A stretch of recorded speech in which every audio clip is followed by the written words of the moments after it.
নমস্কার বন্ধুরা, দেবশ্রীর লাইফস্টাইলে আবার একটি নতুন ব্লগ নিয়ে হাজির হয়ে গেলাম আপনাদের কাছে। যেদিনের ব্লগটি আমি শেয়ার করছি, দিনটি ছিল শনিবার। সকাল সকাল বেরিয়ে পড়লাম তারাপীঠের উদ্দেশ্যে।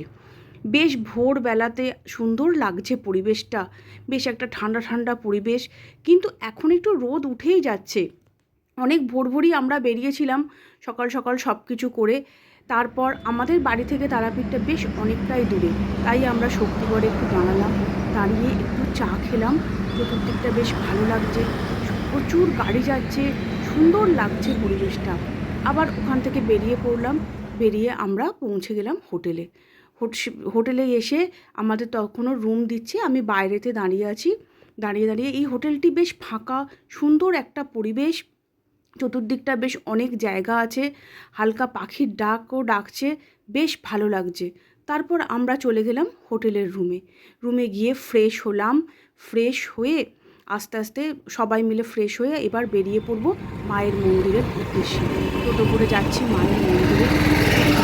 শনিবার কিন্তু প্রচণ্ড ভিড় ছিল, প্রচুর লোকের রাশ ছিল। ভেবেছিলাম সেদিন বিকালে পুজো দেবো, কিন্তু এত ভিড় ছিল যে লাইনে দাঁড়াতে, এখন তো আর ওরকম স্পেশালি কোনোভাবে পুজো দেওয়া যায় না, দুটি লাইন আছে, দুটি লাইনেই পুজো দিতে হয়।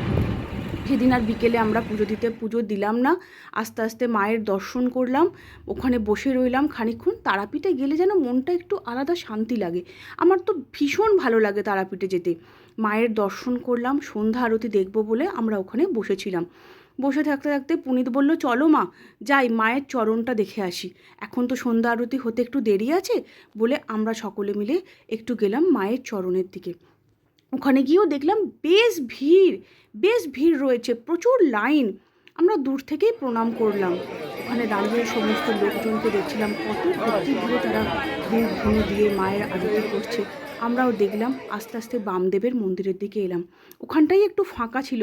দাঁড়িয়ে বামদেবের মন্দিরটা দেখলাম, প্রণাম করলাম করে তখন সেদিন তো বিকেলে আর পুজো দেয়া হলো না, পরের দিন সকালে দেবো বলে আস্তে আস্তে রুমে ফিরে এলাম। এসে ব্যালকনিতে দাঁড়িয়ে এক কাপ চা নিয়ে বেশ ভালো লাগছিল, আকাশটা বেশ সুন্দর লাগছিল। বন্ধুরা, আপনারাও দেখুন। আমার এই ব্লগটি যদি আপনাদের ভালো লেগে থাকে তাহলে আপনারা দয়া করে একটু সাবস্ক্রাইব করে দেবেন, লাইক করে দেবেন, শেয়ার করে দেবেন। আবার আসবো আরেকটি নতুন ব্লগ নিয়ে। আশা করি আপনারা সকলে খুব ভালো থাকবেন।